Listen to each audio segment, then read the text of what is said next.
এই এই ছোট্ট কীটটার এই মাছিটার নাম যদি সায়েন্টিফিক নাম সার্চ করো দেখতে পাবে যে ইভানিয়া অ্যাপেন্ডিগাস্টার। ইভানিয়া অ্যাপেন্ডিগাস্টার বা এটা নীল চোখের অ্যানসাইন বলে।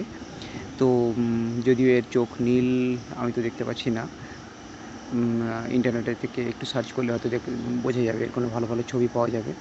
তো এটা সম্বন্ধে যেটুকু আমার জানা আছে, ইভানিয়া অ্যাপেন্ডিকাস্টার একটা অদ্ভুত টাইপের একটা প্রাণী। এটা কি মাছির মতন, কিন্তু সাধারণ মাছি যেটা আমরা বাংলার ঘরে ঘরে দেখতে পাই তার থেকে একটু বড় সাইজের এটা, আর বেশ একটু ত্রিকোণাকৃতি, এটা ট্রায়াঙ্গেল টাইপের হয়ে থাকে, আর শরীরের আকার আকৃতি একটু যেন অন্যান্য মাছির থেকে অনেকটাই আলাদা। এর চোখগুলো নীল হয়, নীল চোখযুক্ত হয় এটা, যেটা বললাম কিছুক্ষণ আগে।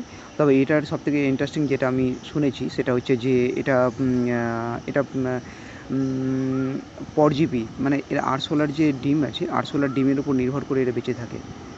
আরশোলার ডিম, এটা অ্যাকচুয়ালি যখন ডিম দেয়, যেখানে ডিম দেয় তার আশেপাশে আরশোলার ডিমগুলোকে রেখে দেয়, তো সেই ডিমগুলো খেয়ে নাকি এদের বাচ্চারা বড় হয় বা কিছু সামথিং। তো তোমরা যারা এটা সম্বন্ধে যদি কারো পড়াশোনা থাকে বা জানা থাকে তা আমাকে কমেন্টে জানিও। এটা দৈর্ঘ্য প্রায় 1 থেকে 1.5 সেন্টিমিটার পর্যন্ত হতে পারে। তো এটা মানুষের জন্য নাকি খুব উপকারী। হয়তো আরশোলার ডিমগুলোকে খেয়ে বেঁচে থাকে, সেই জন্যই ডিমগুলো খেয়ে এদের লার্ভাগুলো বড় হয়, সেই জন্যই বলা হয় যে এদের মানুষের জন্য এটা উপকারী। আদারওয়াইজ আর কোনো উপকার করে কিনা আমার জানা নেই। তো এটা হঠাৎ করে আজকে আমার পায়ের ওপর বসলো, তো আমি মনে করলাম যে চলো এটার একটা পুরো একটা ভিডিও বানালে ভালো হয়।